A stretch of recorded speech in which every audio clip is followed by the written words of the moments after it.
Namo tassa bhagavato arahato samma sambuddhassa. Namo tassa bhagavato arahato samma sambuddhassa. Namo tassa bhagavato arahato samma sambuddhassa. Buddhang dhammang sanghang namassami. So I thought I'd read a couple more talks from Luang Por Sumedho, wrap up this week. This one was, this is from the same collection, and this is from 18th of August 2005. It's titled "The Point Includes Everything." If we reflect on our experiences in life, we will see there is only now. We might think of time as a reality and the past as somehow more real than just a memory.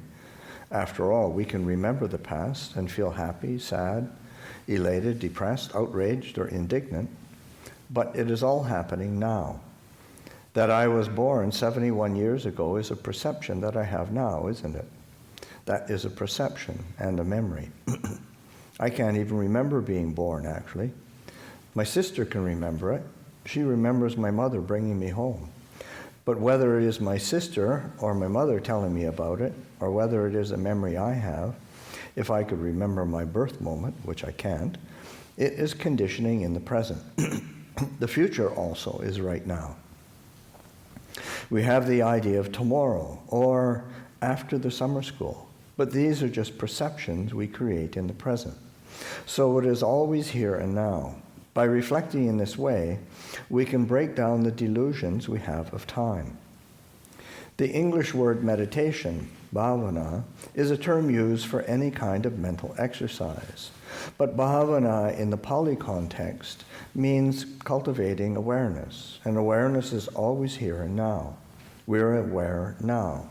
But aware of what?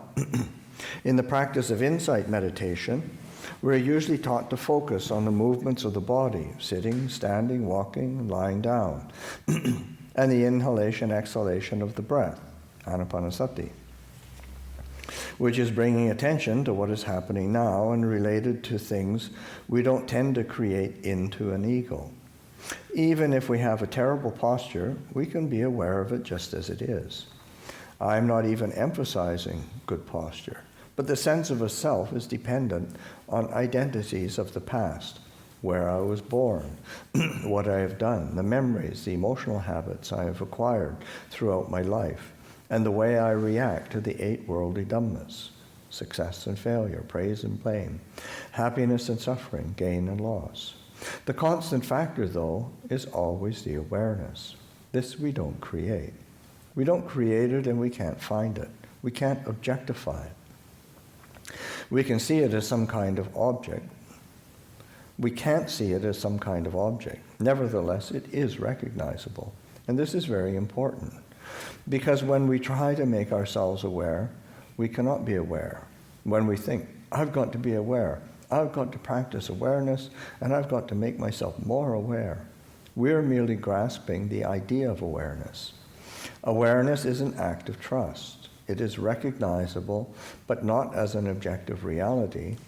It is recognizing this is it.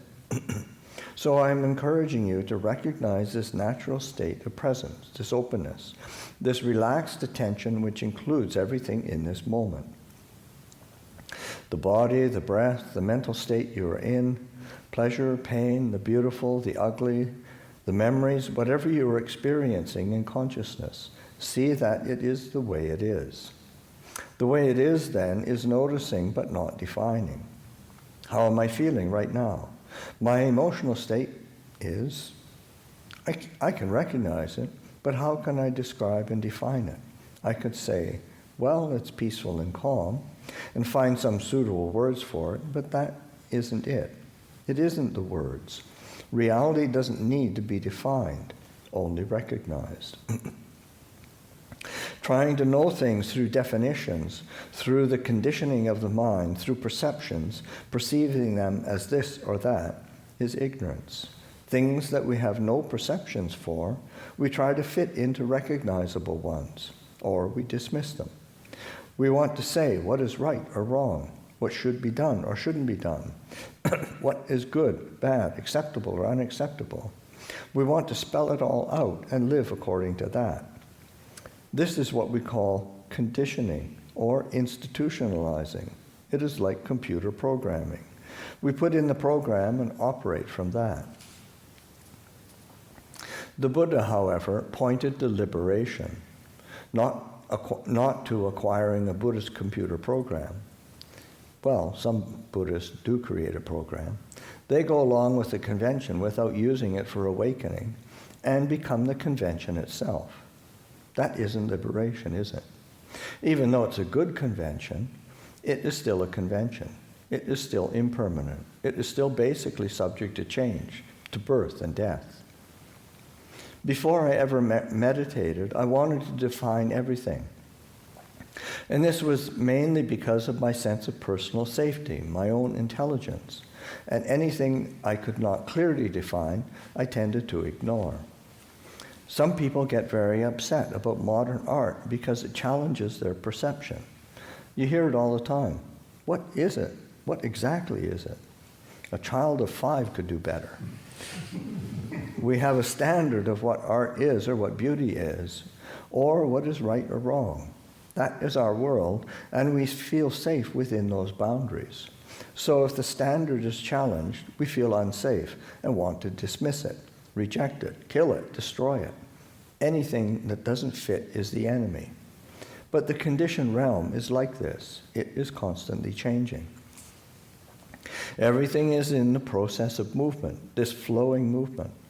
And this we can see through intuitive awareness, this inner sense of awareness. We can't see it through defining and projecting Buddhist ideas onto experience, but by taking Buddhist teachings and using them as guidelines and a way of bringing into focus another way of looking at things. In the teaching on dependent origination, ignorance is given as the cause of all suffering. The sequence begins with ignorance. Ignorance conditions phenomena, and conditioned phenomena conditions consciousness, and so on. When you start from ignorance, the result is always suffering, or some kind of disappointment, some sense of lack, despair, or anxiety. In this context, ignorance means ignorance of the Four Noble Truths. It doesn't mean ignorance of worldly conditions or being illiterate. It means that insight into the Noble Truths has not yet arisen, so there is a lack of understanding. The ego, the sense of yourself, the self-view, and cultural conditioning is the result of ignorance. And the thinking process is conditioned through learning words, definitions, and the ability to analyze and reason. You create a world of feeling, perception, and conditioned phenomena. Vedana, sanya, sankhara. You create it from memory, preferences, liking, disliking, and identifying with the body. This is my body. I am this physical body. Everything is around me, things happening to me. In terms of this moment, that is true. The reality of this moment is that this is the center point. Consciousness is operating from this body. And by recognizing this, you're opening yourself to the way it is. For me right now, you are objects in consciousness. Some of you will remember Douglas Harding. He really explored this one. He would point out that you can't see your own face. I can see your face, but I can't see my own face. Now, something as obvious as that is a profound reflection because it is true. We operate as if we all have the same ideas about me being here and you being there. We operate on the conventional mode of being here at the Leicester Summer School and identifying with our names and memories and so forth. As if we are actually these things. In meditation, bhavana, however, we recognize this unique position of being in this center point, yet not claiming it. If we claim it, if we think, I am the center of the world, we're mad. This is megalomania. In another way, it is true, of course.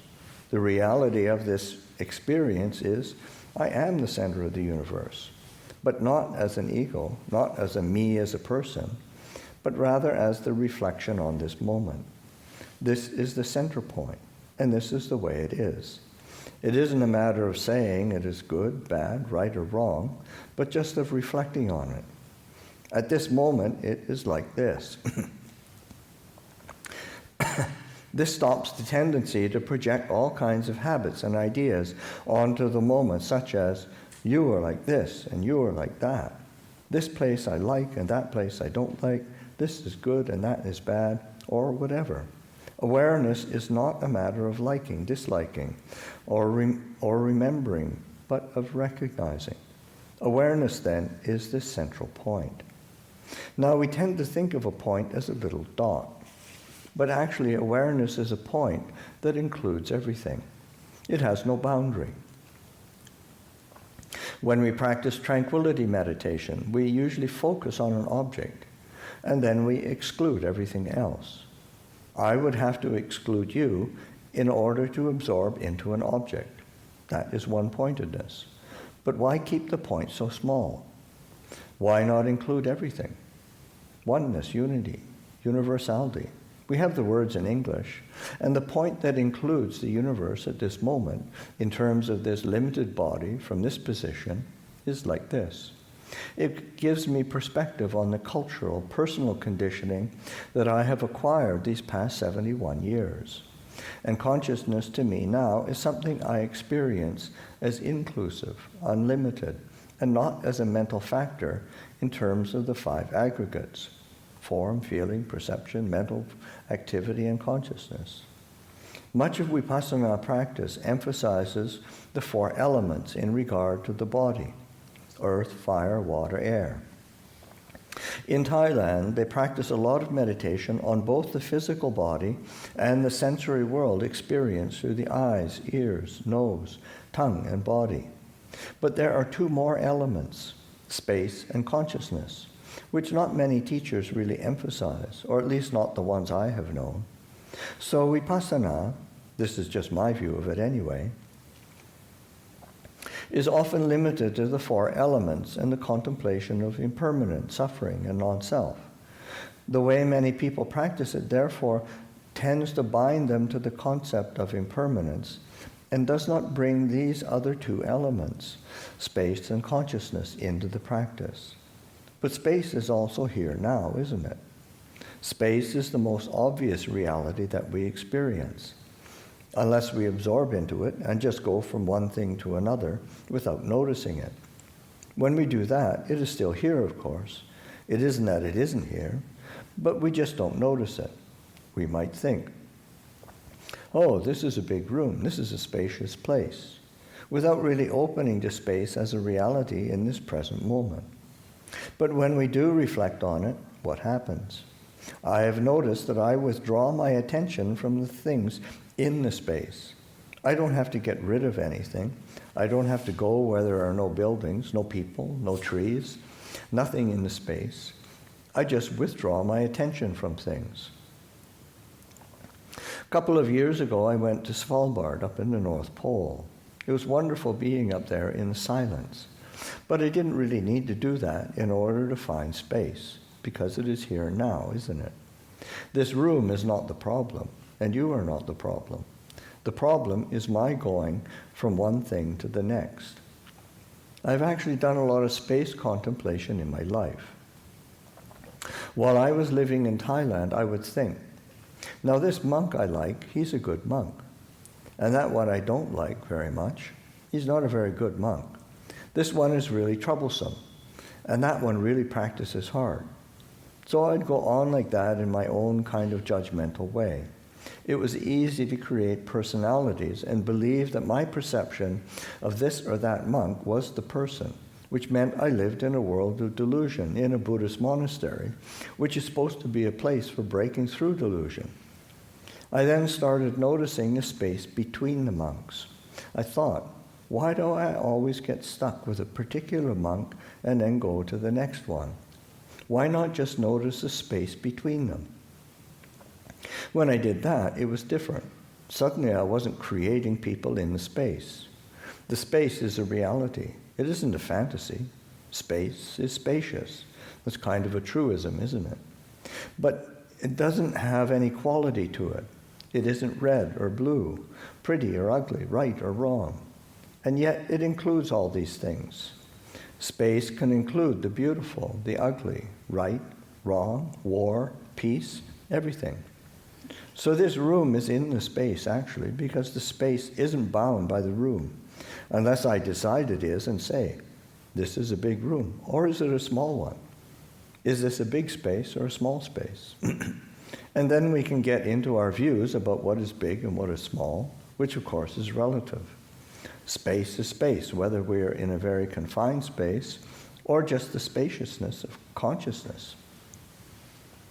Consciousness then has no boundary until we put boundaries onto it. If I attach to the body itself, I experience consciousness with a sense of, I am this body. And this I never questioned before I started meditating. I used to think, this is my body, this is what I am. But that is just cultural conditioning. My mother said, you're a boy and this is your body and you've got to take care of your body. You've got to brush your teeth every morning, keep warm and have 3 meals a day, and on like that. So it was obviously my body. If anything was mine, this body must be. Then when I went to school, there was competitiveness about who was bigger and who was better looking. So gradually we identified more with our appearances.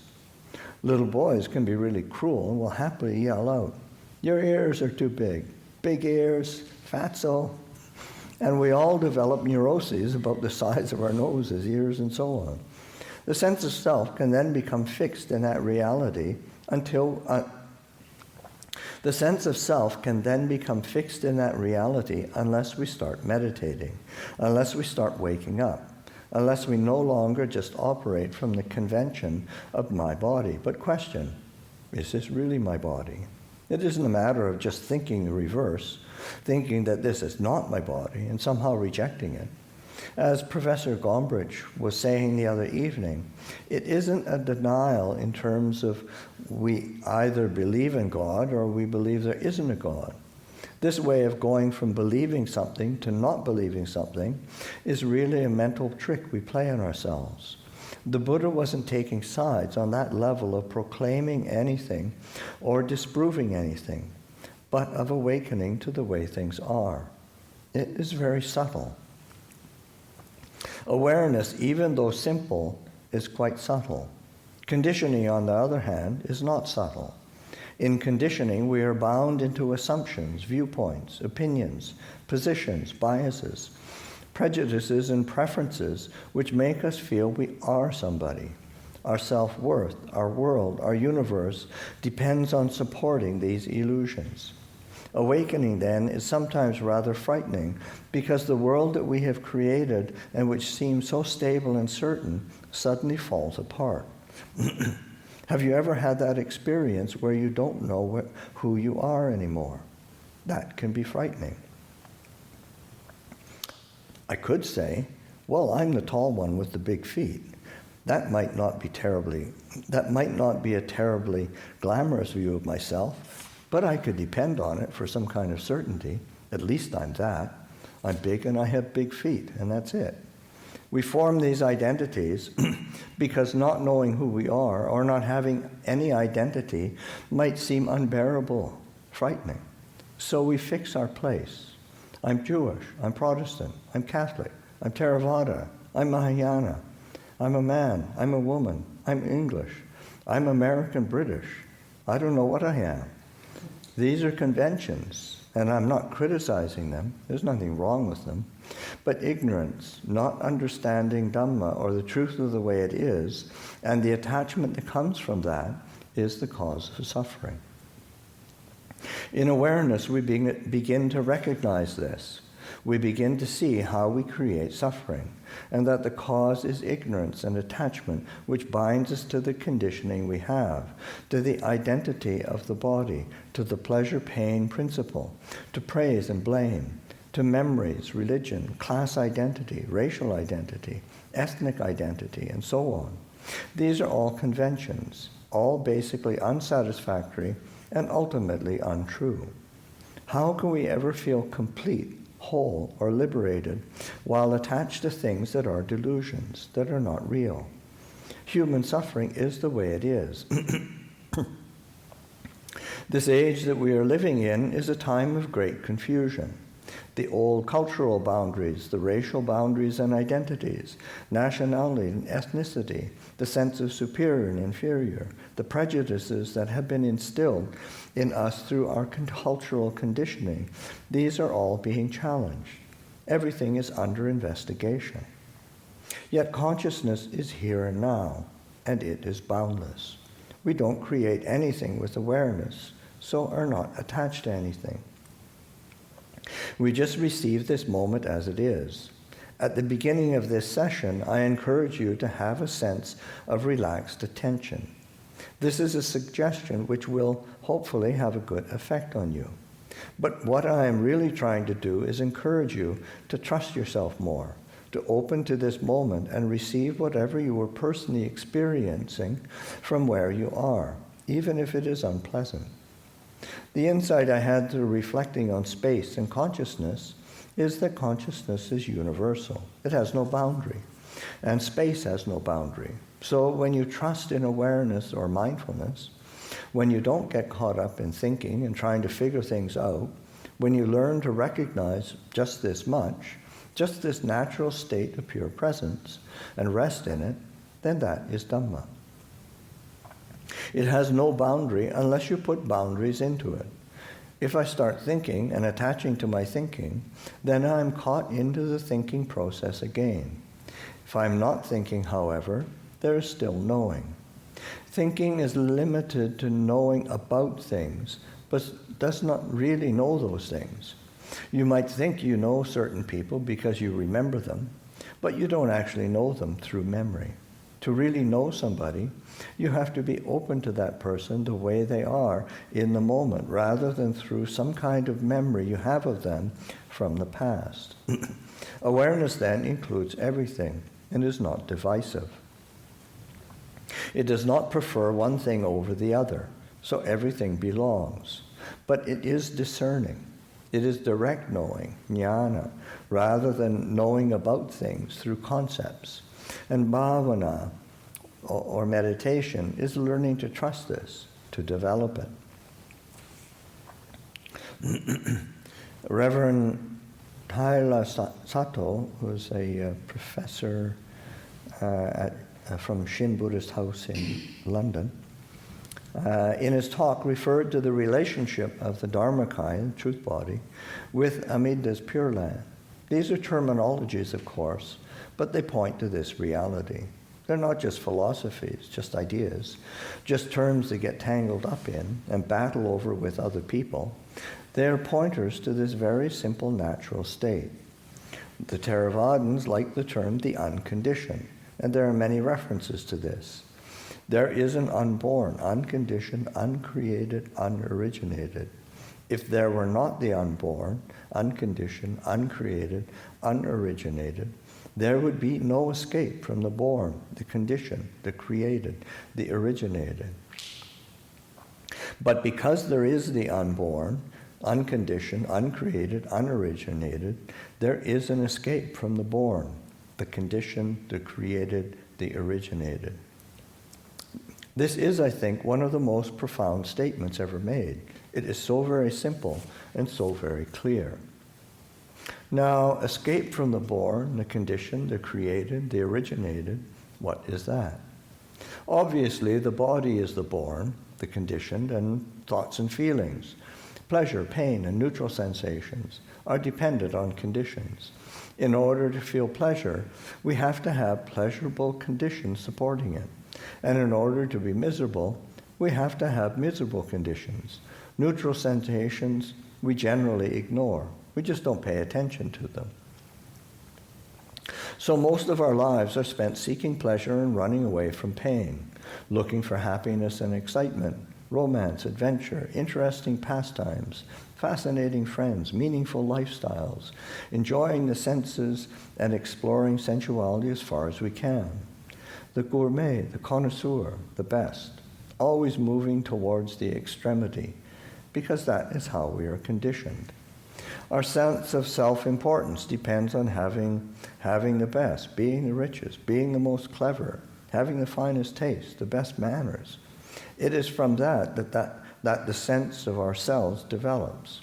But then we get into states of doubt, because there is always somebody better, richer, more clever, somebody who can sit in meditation longer and never move. In the monastic world, there are better monks than I am, so you can't win. Try as I might to be the good monk I think I should be, I've never succeeded in being the best. But that isn't the point, is it? That isn't what the convention is for. The convention is not for attachment, but for reflection. So the way it is like this. Looking, seeing, noticing this object here through eye consciousness is the way it is. Now there is something accepting in that, in not feeling that I have to judge or define what this is. It is peaceful just to be with whatever is and not say anything about it or think, I have a better bell than this at Amaravati. I do actually, it's bigger. So the unconditioned to me is consciousness. Consciousness is not conditioned. This is something I have made up. It is just to be recognized. The thinking process, memory, feeling, sensation, sight, sound, smell, taste, and touch arise and cease. My refuge now, however, is in the awareness. Professor Gombrich used terms like Ceto Vimutti, liberation through consciousness, and Panya Vimutti, liberation through wisdom. The whole Buddhist convention comes together at this point. This emptiness, this pure state of awareness, is not a void of annihilation. It is empty of attachment, of ignorance, but it is pure, uncreated reality. It is Dhamma, in other words.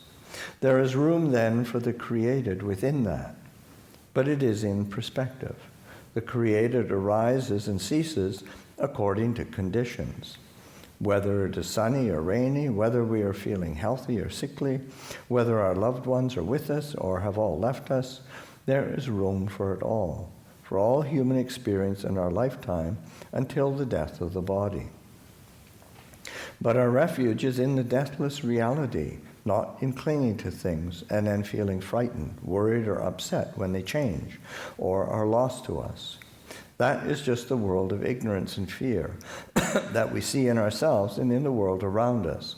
That is just the desperate grasping of illusions that are part of modern life. That is just ideas, opinions, democracy. We're going to force democracy down the throats of those Iraqis, even if we have to kill every single one of them to do it. Democracy is a great idea. I have nothing against it, but is that the way to do it? Is my view something I should force on others? The Buddha did not force anything on anybody. He merely encouraged awakening. This sense of wake up, pay attention, notice, observe. The teachings of the Buddha are meant for that. They're for investigating reality in the present.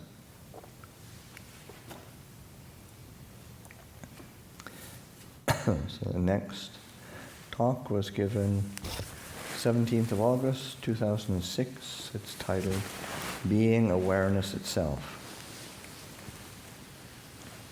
Sitting quietly, being receptive, listening with awareness to the sounds of the traffic outside, having a sense of non-discrimination and allowing everything to be what it is at this moment, just like the Bodhisattva Avalokiteshvara, who listens to the sounds of the universe. What I am encouraging is an attitude of letting go, of relaxing, of non-attachment, of nothing to do, of nothing to attain, of nothing to become, whilst being alert, awake, attentive, receptive. You can be aware of external things, the sounds, the temperature, what passes in front of your eyes, odors, sensations, and you can be aware of what is happening inside. Your reaction to that fire alarm that went off a minute ago, maybe, or the traffic which you find too noisy, or whatever. Being aware like this gives you a space in which to notice the way things impinge on your body and mind, and your emotional reactions to them. The liking, disliking, wanting, not wanting, approving and disapproving. In this, your position is as awareness itself, not trying to control the situation according to what you like, but allowing everything to be the way it is, being this knowing, being this infinity, this pure, conscious, non-personal reality. I'm pointing to infinity, that which is immeasurable. Much of the insight meditation taught these days seems to be a kind of obsession around impermanence. Those who attend vipassana courses are told to contemplate impermanence, which is certainly good instruction. But they become so busy noting impermanence, they don't notice the very noting itself, this very awareness itself. This is just my impression anyway. It is following an instruction which says that all conditions are impermanent. So then we get the idea and begin to notice that thoughts are impermanent, sounds are impermanent, body is impermanent, seasons, times, emotional states, and subtle physical feelings are all impermanent. It is that which is aware, however, the awareness itself, which is the past. It is as simple as that. Awareness, mindfulness, is the gate to the deathless. The deathless has no boundary. It is infinite and not subject to birth and death. So this belief that everything is impermanent, that some people do have in the Theravada school, and that's it, is a kind of dismissal of experience. This is the result of reading the scriptures in a certain way. One can grasp impermanence as a doctrine. If you're a Buddhist, you have to believe everything is impermanent. But everything is impermanent is not a doctrinal position to take. That isn't the point, is it? There's no value in believing that everything is impermanent. If you're going to believe anything, believe in unconditional love or a benevolent God, or something that is at least beautiful and will bring some happiness. More happiness, at least, than just believing that everything is impermanent. So insight meditation is not about believing in impermanence. It is about investigating and looking into. These are the kinds of words used in the Pali Canon: reflecting, observing, noticing. There's nothing in the Pali Canon about believing in doctrines. There's no stated teaching in Buddhism that you have to accept, hold to, and experience life from. The Buddha pointed to awareness, to waking up. And that isn't a doctrine, it is an immanent act. Wake up isn't just, I believe in waking up, which sounds like a British comedy. It is an encouragement, a pointing to, a kind of cutting through things. Now, in the Theravada, there are these teachings about the immeasurables: space, consciousness, nothingness, and neither perception nor non-perception. And they can get turned into very high attainments. First, you get the 4 jhanas, and then the 4 immeasurable jhanas. When I first came across this, it all seemed very difficult to me. I struggled even with the first jhana, just willfully trying to get the first jhana and reading the Visuddhimagga, path to purification. The point is, I'm not a faith person. In fact, I have a rather skeptical nature. The villagers in Thailand, on the other hand, have great faith in the teacher, or at least those people around Ajahn Chah's monastery did. They had tremendous faith in what he said. So if Ajahn Chah said, do this, concentrate on that, they would just do it without question, and then get the jhanas. If he said, do this and do that to a Western monk, they would respond with, why? What's the point? But you have to have faith in what you're doing, because even if you become very concentrated and go into absorption, once you doubt it, it disappears just like that. Skeptical doubt is one of the destroyers of these states. Having a kind of skeptical nature myself, I couldn't do these things by just following instructions from the teacher. I tended to think, well, I don't know whether the teacher's right. Rather than debating the point endlessly with myself, however, I began to develop doubt as a technique. This was in some ways the result of reading about the Chan Huoto and Zen koan as a means for dealing with doubt. In these methods, you use doubt deliberately. You actually cultivate it, in fact. And you find that doubt stops the thinking mind. You can't figure out a koan. You can never come up with the right answer to a koan. They don't make sense on that level. What is your original face before you were born? You could spend a lifetime trying to figure that one out.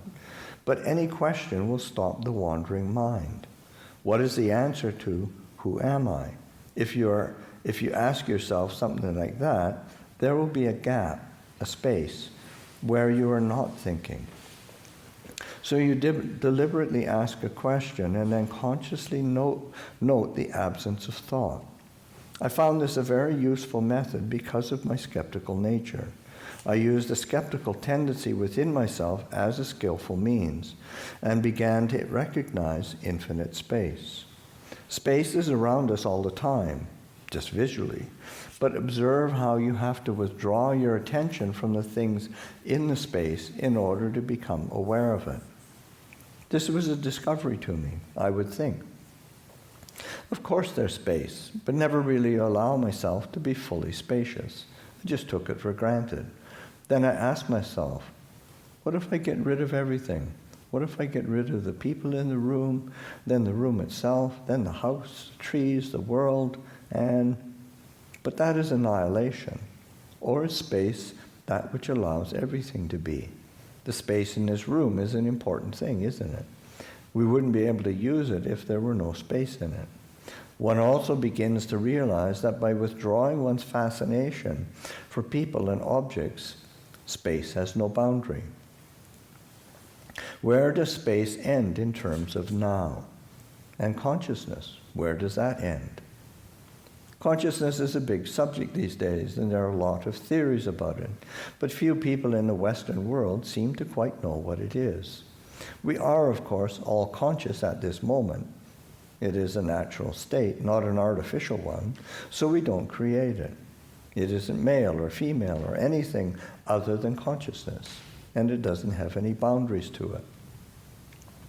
We do, however, create things in consciousness, like thoughts, and we attach to those thoughts and those emotions and create ourselves into.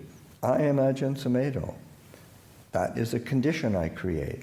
Consciousness combined with Ajahn Sumedho then results in the interpretation of experience from this person called Ajahn Sumedho.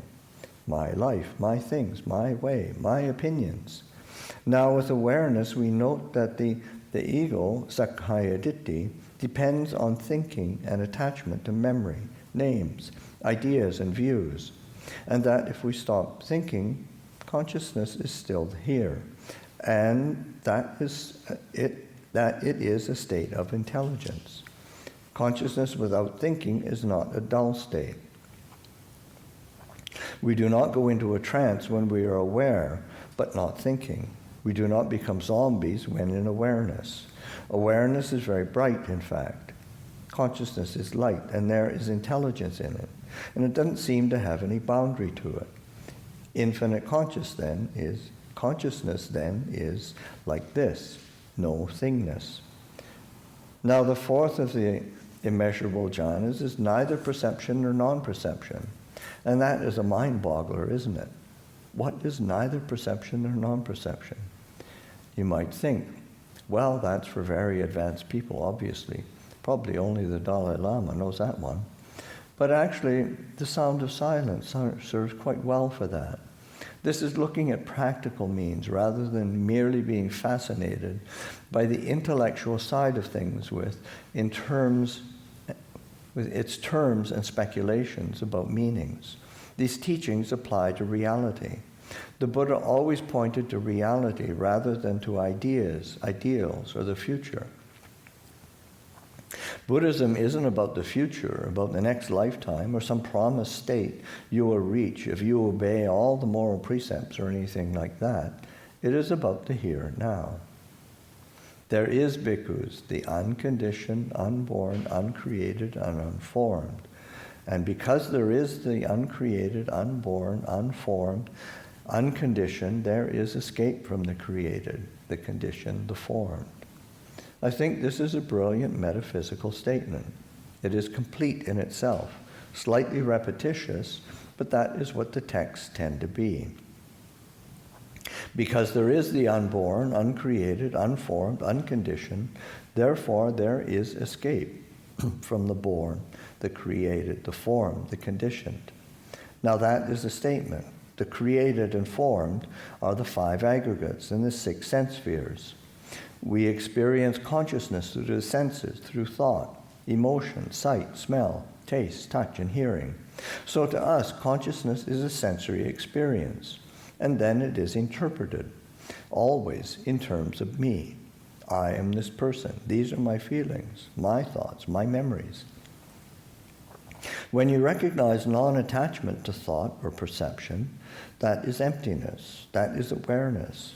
Consciousness and wisdom together. It isn't that you are not conscious with awareness, and consciousness functions even if you are totally mad or totally deluded and believing in the most absurd things. So consciousness still operates even though you are not awake and aware of how things really are, but merely operating through conditioning. Then you're a victim of life. You make yourself into a victim because conditioning isn't always going to be good conditioning, is it? We get a lot of rubbish in our cultural conditioning. Lies and deceit and hypocrisy are part of any cultural conditioning with ideals about how things should be. An ideal is a thought, isn't it? It is the very best, the superlative, and has no life. It doesn't breathe or feel anything. That is why idealistic people sometimes lack feeling or empathy with suffering. You can be very idealistic and quite cold-hearted. Somebody is suffering and you say, you shouldn't suffer. You shouldn't suffer. You're a Buddhist. So your mother and father have just died and your cat has been kidnapped and your electricity has been cut off in your house. That's just, well, you shouldn't suffer like this. You're a Buddhist. Sometimes people are very idealistic about Buddhists, aren't they? You're a Buddhist. Why are you upset by anything? We can idealize Buddhism and see everyone here as Buddha rupas, made of bronze or made out of bronze or marble. But notice that even though a Buddha rupa is beautiful, it doesn't feel anything. We, on the other hand, are in a state of feeling, of sensitivity, of consciousness. The human body from birth to death is subject to an unrelenting procession of all the things in the universe affecting it. And one has no control over it.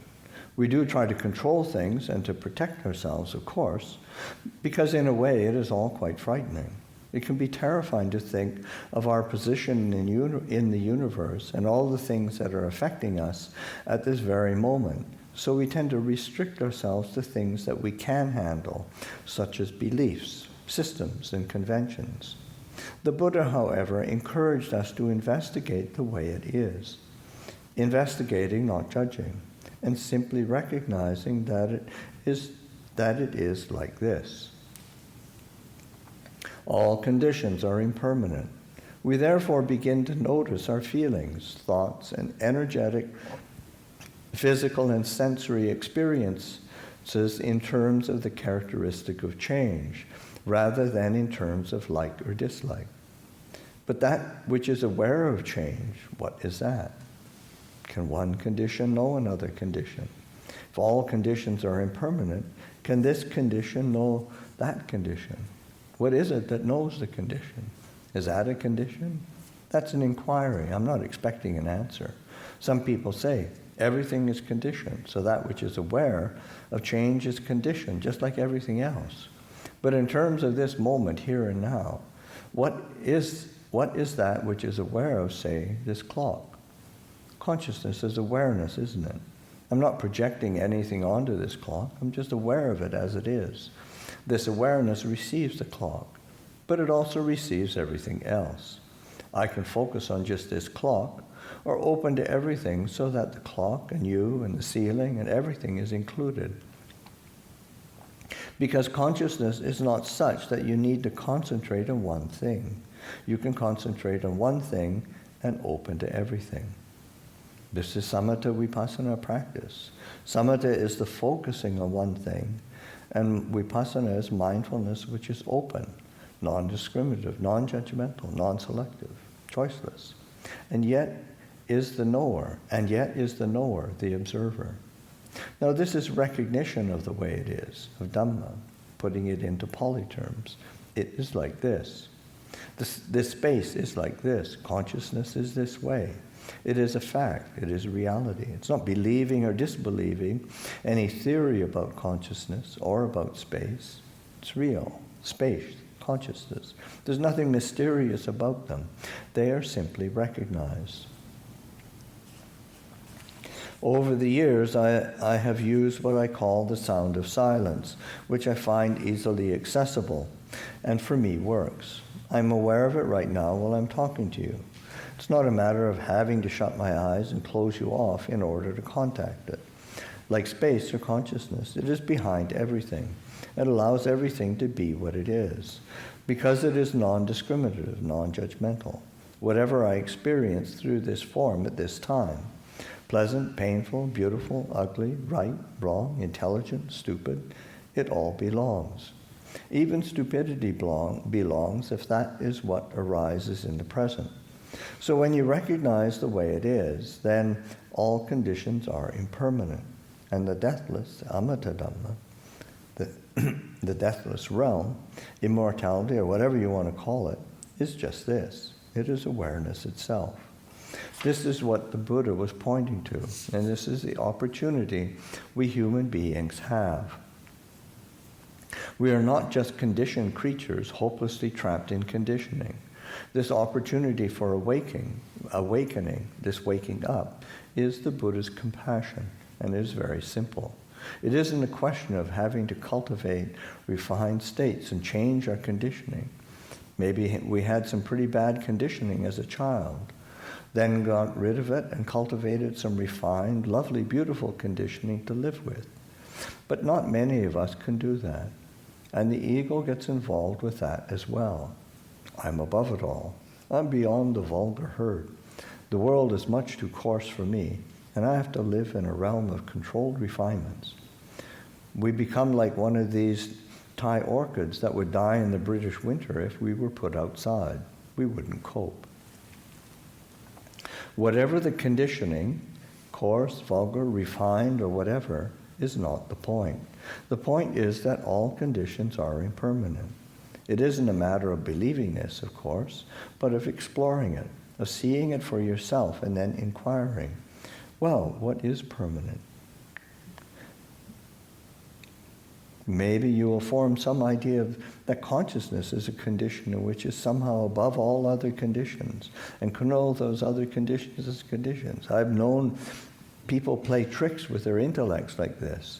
They get the idea that consciousness is a special condition. Now these are just words, and you have to recognize that we are the ones who create words. They are therefore limited. Consciousness is also a word we have created. None of this has any word, really. It isn't a matter of trying to make consciousness fit into our definition. It wouldn't work like that, because then you are stuck with speculating about the nature of consciousness. If you trust in awareness, you realize that consciousness is a natural state. When a baby is born, it is a consciousness being. It is a human body that is conscious. Consciousness then is natural, cannot be culturally perverted by anything. And that which is natural, that which is, according to the natural law, is what we really mean by Dhamma. We are experiencing consciousness through separate forms. We each experience through this body and the karma of this being here. If we recognize pure consciousness, we then have perspective on the limitations and conditions of the physical body and the emotional habits we have. the memories we have, and the self. And we realize that consciousness has no personal quality. We create the personal, and consciousness then combines with a sense of being a person. If we let go of the person, there's just pure consciousness which has no boundaries, and this is immeasurable. Recognize that to us, the universe is mysterious. There's so much out there we simply don't know about. We don't even know what is in the middle of this planet. We also feel separate from the universe and separate in time and space. I am here and you are there. So how do we know our metta practice, loving kindness practice, is helping anyone? I get asked this question all the time. We think we're spreading loving kindness, metta, but how do we know it's doing any good? We're sitting here in a nice place like this saying, may all beings be free from suffering, but I don't think it's doing any good, you know? Sounds pretty weak, actually, a bit wet. When you begin to see that consciousness is unified, however, that is one, and you can't think too much about this because it is a bit of a mind-blowing experience, there is a sense of the power of consciousness, of intelligence, of wisdom. You begin to recognize that which is natural, that which is not created by yourself, not created by Buddhism or any other religion. It is just Dhamma, the way it is. This unity, this universe, this oneness, this consciousness, our relationship to it as a separate entity is then seen in terms of Dhamma, rather than in the conventional sense of I am this person sitting here, and there are those people over there, and there are those foreigners, those refugees, and all those people trying to get into England, in the way that some people do if they see the world as a threatening place. In meditation, we begin to tune into this universal level of letting go of this blind holding to conditioned phenomena. Letting go is not a rejection of anything. It is merely relaxing the intensity of fear and ignorance that holds us to conditions without even realizing how painful and miserable it makes us feel. See letting go then as opening, receiving, as nothing to fear, and begin to recognize space, consciousness, and the sound of silence. This is just a recommendation, of course. The point is, we don't create these things. They are here and now. And yet we might never notice them. If we recognize them, however, we get some perspective on conditions. Then, in terms of living in society, we might still want to do good and refrain from doing bad. We might still help society, work for the welfare of others, and try to promote harmony between nations and religions. It isn't a matter of being too ethereal to deal with anything practical. It is just that we no longer come from a place of idealism. I used to be terribly idealistic, but gradually became disillusioned with every idealistic movement I ever belonged to. It didn't take long after joining some peace movement to realize how unpeaceful peace movements can be. Because peace is an ideal, isn't it? Do people really want peace? If life gets too peaceful, it might seem boring to some. Just imagine a news program that goes, well, today there is peace in Europe, peace in the Middle East, peace in Britain, peace in America, and peace in Africa. The whole world is peaceful. Then imagine that being said the following day and day after day.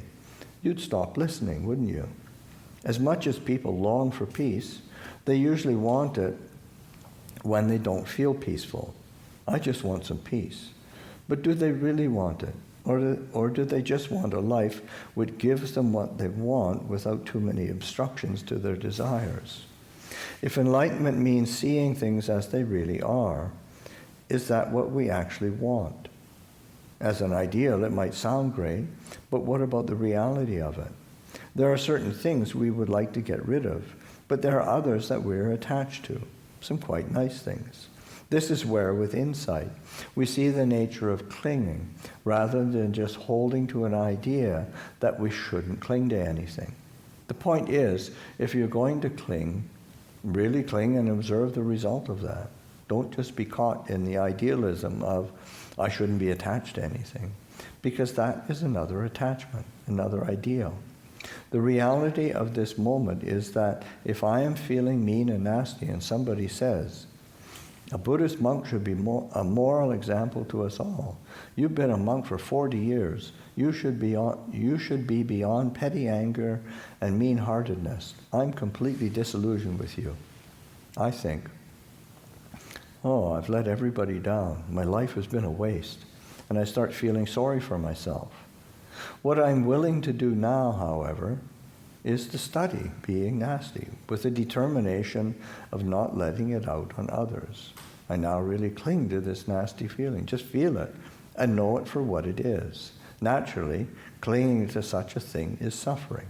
But feeling guilty about it and wanting to get rid of it is also suffering. I'm an idealistic person, so I don't want nasty states.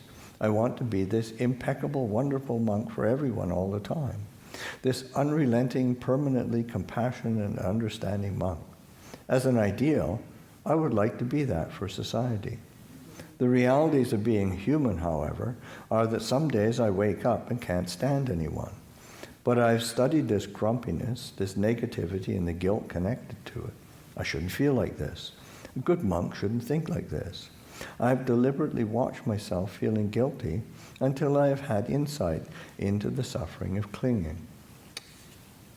And denial or resistance is also clinging, not letting go, not resolving the problem. That is attaching through aversion. I then began to really see that attachment to any condition, fear, guilt, or a sense of oneself as anything good or bad is dukkha. And more one then trusts in the awareness, because awareness allows you to see and let go. You can't make yourself into an aware person, of course. That would be another delusion.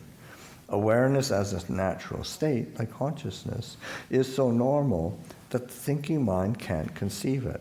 That is why it is undefinable. Yet, it is recognizable. If I were to try to define space, I could maybe give you formulas and refer to various scientific opinions about it, maybe even recommend particular books and give you a bibliography on the subject. Yet space is right here. So what is the point of trying to define it? It is this. It is here and now. The same with consciousness. What is consciousness? The more I try to think about it and define it, the more I get caught up in proliferating views and speculations, when actually it is the natural state. It is just this. So Buddha Dhamma is awakening to the way it is, and from this we have perspective on the conditioned realm, which for us is our real world. We are committed to the conditioned realm and believe in it. Every society is committed to their conventional view of the world. So we can see that the Buddha went against everything really, because awakening to the way it is different from grasping conditioned phenomena and becoming conditioned personalities. We are told what is right, wrong, good, bad, who we are, what we should and should not be, what we should believe in and what not to believe in, and we get caught in conditioning. A lot of it is quite good conditioning, nothing wrong with a lot of it, but still, conditioning is not understanding. And still, it is the cause of dukkha, unsatisfactoriness, unhappiness.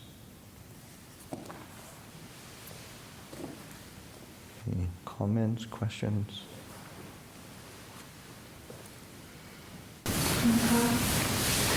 I'm wondering about like silence meditation or not a sound meditation, as you were saying, and how to use it skillfully. Would it be more as like a primer for your mind to kind of calm the mind so it's ready for investigation, like using the six perceptions for things that arise, or? I think one of the things is just experimenting, and I mean it can be just as a kind of like a primer, or laying a foundation of, because it's a way of it's a way of opening or turning attention skillfully. And it can be, because sometimes we do get obsessive about trying to fix attention on a particular object, and we chase after it.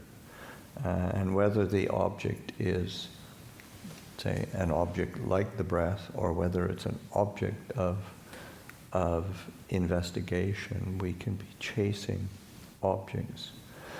So it's a skillful means of helping to loosen the grip of that a bit and settle back into a quality of, say, a spacious awareness of knowing clearly. So it's a skillful means. It can be, it could end up being a primary object for some people. Ajahn Amaro uses a lot, obviously Ajahn Sumedho uses it a lot. I've used it more as a supplemental from time to time. And, but I think it's just experimenting and recognizing that there's a whole variety of ways of directing attention that we have to develop skill and facility with. Okay, bit of a break.